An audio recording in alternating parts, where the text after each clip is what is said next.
बहुत ज़्यादा main gate पे बिल्कुल ब्लास्ट हुआ है और 2-4 बंदे जख्मी हैं,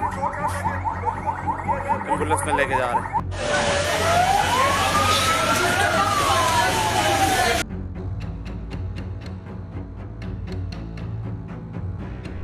12 people dead, dozens injured, and Pakistan's Prime Minister is directly blaming India. A deadly blast outside a court complex in Islamabad has shaken Pakistan's capital in a first such attack in years. But as investigators scramble for answers, Pakistan's claims and India's response have turned this tragedy into a fresh diplomatic concern. The explosion struck at around 12:39 p.m. on Tuesday outside the district judicial complex in central Islamabad. According to Pakistan's Interior Minister Mohsin Naqvi, it was a suicide attack. The bomber detonated explosives near a police vehicle at the court's entrance, an area which is usually packed with lawyers, litigants, and visitors during the day. Witnesses described a scene of chaos. Lawyers and court staff ran for cover as flames and debris filled the air.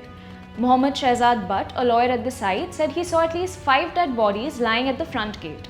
Another witness, Rustam Malik, said he heard a loud bang at the gate and saw cars burning. Paramilitary troops quickly cordoned off the area and emergency services rushed the injured to nearby hospitals. Officials confirmed that 12 people were killed and at least 27 others were injured in the explosion. Within hours, the Pakistani Taliban or Tehreek-e-Taliban Pakistan claimed responsibility. In a statement, the militant group said judges, lawyers and officials who carried out rulings under Pakistan's un-Islamic laws were targeted. The TTP also warned of more such attacks until Islamic law is fully implemented in Pakistan. This marks a rare and major strike on the capital, the first in several years, reigniting concerns about the militant group's growing reach across the country. But what turned this tragic incident into a diplomatic storm was what followed. Pakistani Prime Minister Shehbaz Sharif accused India of supporting not just this attack in Islamabad but also another assault earlier in the day at a cadet college in Khyber Pakhtunkhwa near Afghan border. Sharif claimed that both incidents had active Indian support, suggesting cross-border involvement in fueling instability. Defence Minister Khwaja Asif called the bombing a wake-up call, saying Pakistan was in a state of war. India's reaction was sharp. The Ministry of External Affairs dismissed the allegations as baseless, unfounded and concocted.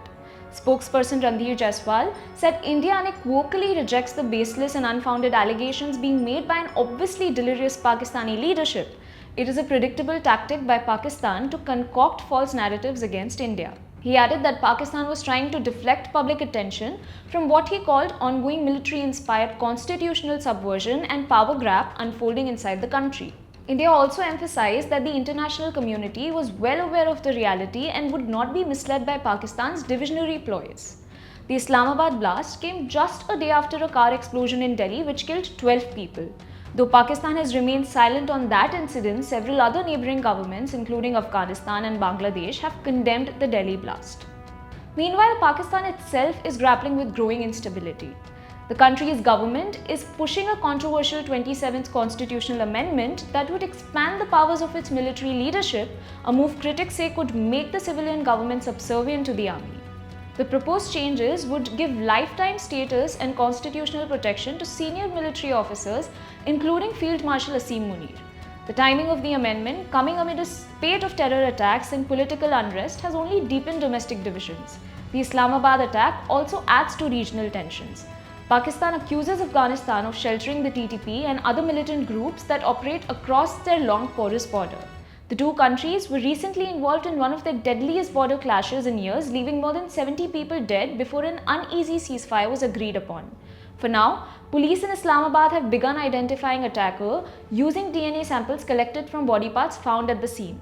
As Pakistan reels from this devastating attack on its capital and its leaders trade blame with India, the region faces yet another reminder of how fragile peace remains, not just along borders, but also within governments themselves.